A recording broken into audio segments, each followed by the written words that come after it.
कोठरी नंबर 13 बंद। वो दरवाजा जो खुला तो कभी बंद नहीं हुआ। उस रात कोठरी नंबर 13 का दरवाजा अचानक खुद ब खुद खुल गया, जबकि वो सालों से बंद था। अंदर से कुंडी लगी थी और जो गया वो कभी लौटकर नहीं आया। राजगढ़ हॉस्टल, शहर के सबसे पुराने कॉलेज के पुराने हॉस्टल का एक ब्लॉक, जिसे अब कोई इस्तेमाल नहीं करता था। वजह वहां की कोठरी नंबर 13। कहा जाता है कि 20 साल पहले उस कमरे में एक छात्र की रहस्यमयी मौत हुई थी। शरीर खिड़की से बाहर लटकता मिला था, लेकिन कमरा अंदर से बंद था। तब से वो कमरा सील कर दिया गया। लेकिन हॉस्टल के नए वार्डन को इन बातों पर विश्वास नहीं था। उन्होंने कहा, डर सिर्फ मन का वहम होता है। और फिर एक रात उन्होंने उस दरवाजे की सील तोड़वाकर कोठरी नंबर 13 खोल दी। लेकिन उसी रात हॉस्टल में कुछ बदल गया।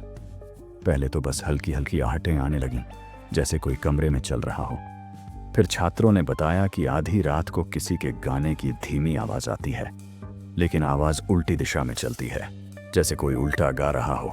एक लड़का, अर्जुन, हिम्मत करके उस कमरे के पास गया और मोबाइल से वीडियो बनाना शुरू किया। लेकिन वीडियो में जो कैद हुआ वो सिर्फ काली धुंध थी जो सीधे उसकी ओर बढ़ रही थी। और अगले दिन अर्जुन गायब था। उसका मोबाइल हॉस्टल के मेन हॉल में जलता हुआ मिला। धीरे धीरे हॉस्टल एक मौत घर बनता गया। हर शुक्रवार एक छात्र गायब होने लगा। हमेशा वही पैटर्न। गायब होने से एक रात पहले वो लड़का नींद में चलता दिखता था और उसके होंठ कुछ बड़बड़ाते थे, मैं वापस आऊंगा। डर का माहौल इतना बढ़ गया कि कुछ छात्र हॉस्टल छोड़कर भाग गए। लेकिन प्रिंसिपल ने वार्डन को जिम्मेदार ठहराया और कहा, कोई भूत वूत नहीं होता, ये सब नाटक है।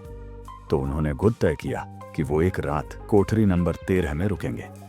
रात को 12:13 पर हॉस्टल के सीसीटीवी कैमरे अचानक बंद हो गए और अगली सुबह वार्डन की आंखें खुली मिली।